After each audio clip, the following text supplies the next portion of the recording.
Hello.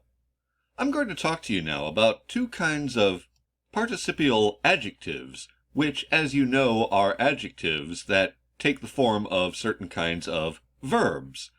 And I'd also like to talk about how you can use both kinds to the best effect in your sentences.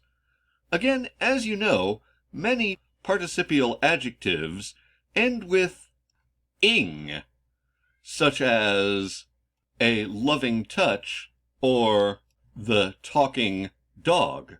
However, other kinds of participial adjectives end with ed, such as the desired effect or a shared memory.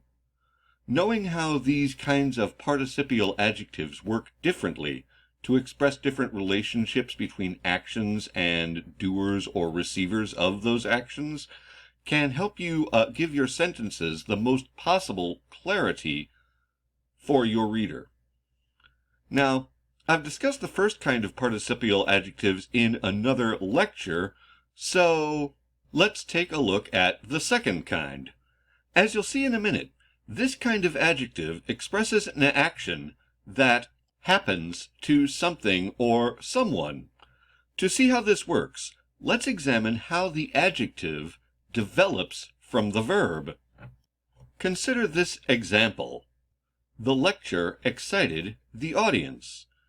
Notice the subject, the verb, the direct object.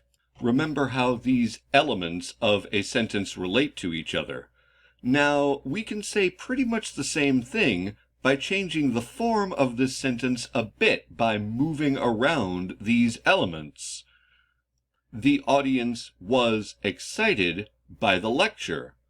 Notice that the original direct object, audience, has become the new subject, that the verb has changed form, and that the original subject, lecture, has become unimportant. In fact, we could say pretty much the same thing again by simply saying the audience was excited. And this being verb, was, lets us make one last little transformation so that we can talk about excited becomes an adjective to tell us more about audience. Notice that the action here is happening to something or someone. The audience here isn't exciting anything. Instead, something is exciting the audience. Thus, this form works best to describe something that is not acting, but rather being acted on. On the other hand, consider the exciting lecture. Notice that the lecture is doing the action of exciting. Thus, this form of participial adjective works best when you want to describe something that an action is coming from onto an object, coming from rather than going to. I hope this, what I've said, will help you as you keep using participial adjectives of both kinds, both present and past.